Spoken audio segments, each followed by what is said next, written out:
and you don't have public transportation system. But if you were to reverse this process of Atlanta and go back to what Barcelona has done today, Atlanta will have to make 2,584 new metro stations. So you can't reverse the process of master planning.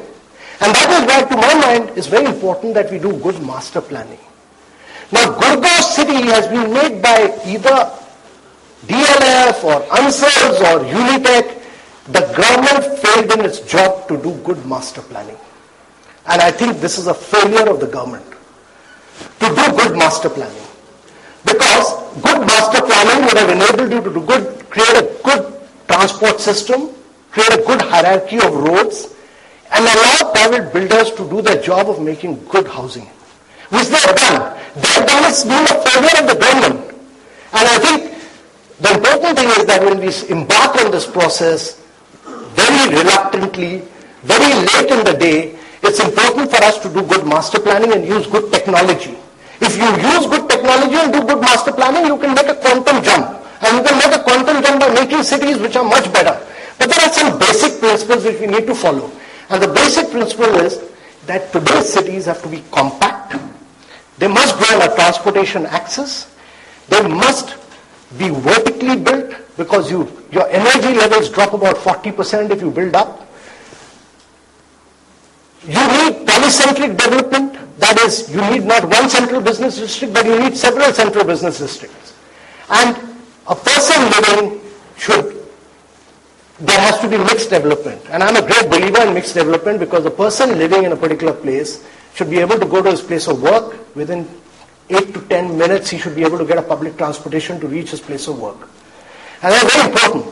These are some of the basic principles which need to be followed.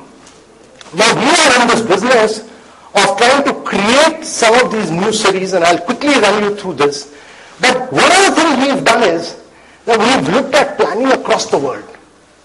We said, what has the world achieved in the last 40 years? And we said, let's look across the world.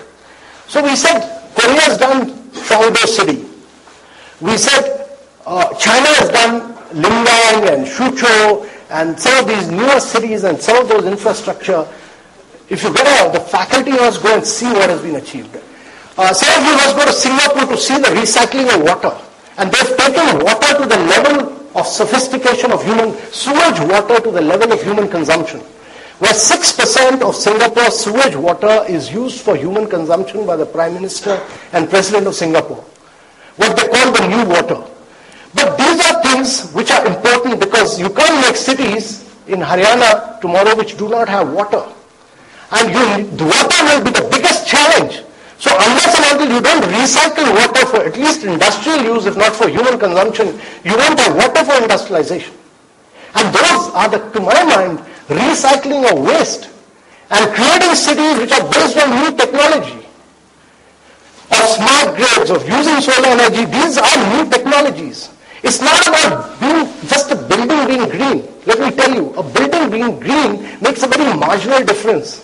But a good master planning of a city saves you close to 50 to 60% of energy as compared to other cities. So the master planning holds the key. So what we've tried to do is work with some of the best master planners from across the world, Halco of UK, AECOM of America, and let me tell you honestly, that skill still doesn't exist in India. The skills for great integrated master planning, and we work with some of the great master planners from across the world who've created new cities. And we've tried to capture some of those principles. And I'll quickly try and run you through what we are trying to do, but it's important to realize that India's infrastructure story has just begun.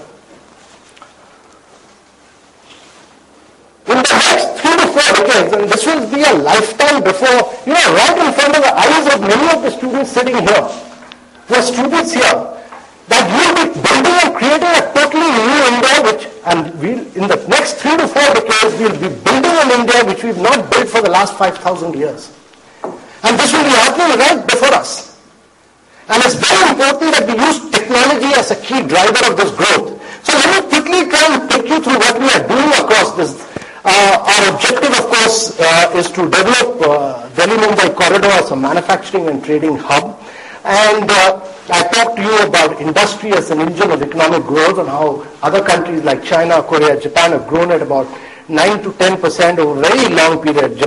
China has grown for over 10-fold in 27 years. Korea has enhanced its industrial output by 13 times. Japan increased it 8-fold over 30 years. So this is the DIC corridor from Delhi to Mumbai. The corridor is really a container train, which will run at about 100 to 110 to 120 kilometers, just carrying containers worth of good. If you are producing here, there will be a container there, you can pack your goods, you can dump it into the logistic warehouse, it will go onto a train, and the train will go straight into the